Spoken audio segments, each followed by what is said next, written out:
sommes dans l'Ariège, plus précisément dans le Couserans, le berceau de la race du cheval castillonnais. Le castillonnais est une race très ancienne. On dit que François Ier est monté cheval castillonnais à la bataille de Pavie.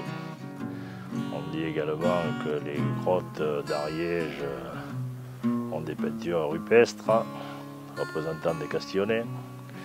Mais la race n'a été reconnue qu'en 1996 par le ministère de l'Agriculture et les haras nationaux. C'est une race qui, au départ, était prisée par les militaires. Cheval de montagne au pied sûr. Ils s'en servaient surtout pour le portage des munitions à l'époque. Après, vu que quand la mécanisation est arrivée, ce petit cheval a failli disparaître. L'armée n'ayant plus d'utilité. Et dans les années 80, il ne restait que 40 chevaux dans l'Ariège. Il y a un groupe de passionnés,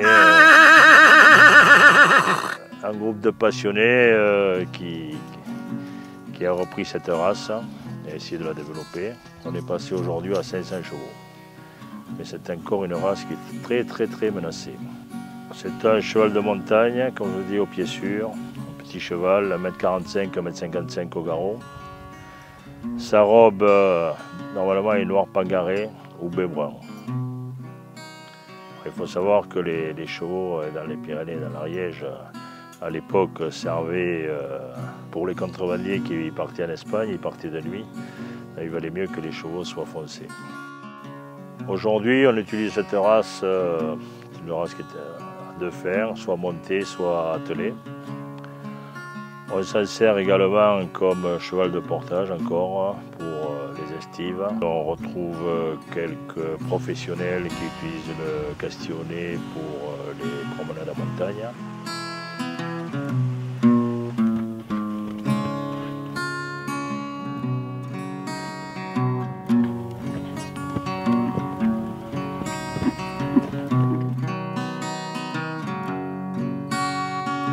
Je mets depuis 2013 mon expérience acquise au sein des haras nationaux pour les éleveurs de Midi-Pyrénées et plus particulièrement de l'Ariège.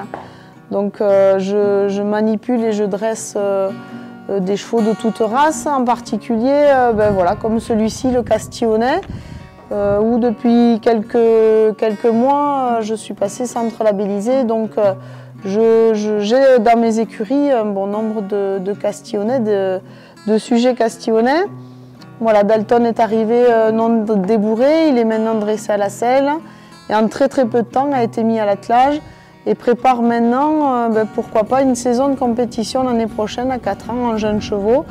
Donc l'habituer sur une carrière de dressage, une reprise de dressage et éventuellement une maniabilité qui pourra lui être demandée dans sa carrière sportive.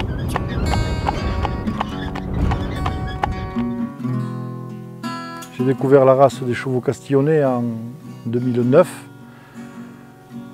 J'ai fait comme pas mal de jeunes gens du cheval classique, en équitation classique. Puis j'ai découvert la traction animale et l'idée que peut-être on pouvait travailler avec un cheval dans la ville pour collecter les déchets. Donc j'étais voir Olivier Courtiade et j'ai demandé comment se former et comment apprendre à retravailler avec le cheval dans la ville en toute sécurité. Alors il m'a conseillé très rapidement de faire un CS traction, CS utilisateur d'animaux attelés. Donc je suis parti en formation pendant 900 heures, 6 mois de formation à Montmorillon. Et à l'issue de cette formation, j'ai décidé de valoriser un patrimoine vivant qui est très menacé, donc le cheval castillonnais. Et on a monté un petit projet avec le PNR, avec l'Association nationale des chevaux castillonnais, avec l'organisme de collecte de déchets, pour ramasser les cartons justement dans la ville de Saint-Giron. Donc on le faisait juillet-août. Je fais aussi un petit peu de vigne, un petit peu de maraîchage, comme vous venez de voir, et un petit peu de débardage aussi. Alors moi je suis installé à titre secondaire, c'est difficile d'en vivre à temps plein. Le cheval castillonnais se prête à ça, je peux l'oublier de temps en temps dans le pré, il n'a pas besoin d'énormément de besoins, de par sa carcasse, et puis il est habitué il est ici sur son terroir. Donc voilà, moi je n'y vois que des avantages à avoir un cheval castillonnais. En termes de ferrure, de harnais, c'est beaucoup moins cher qu'un gros. Et voilà. Et dans la tête, il est très très bien.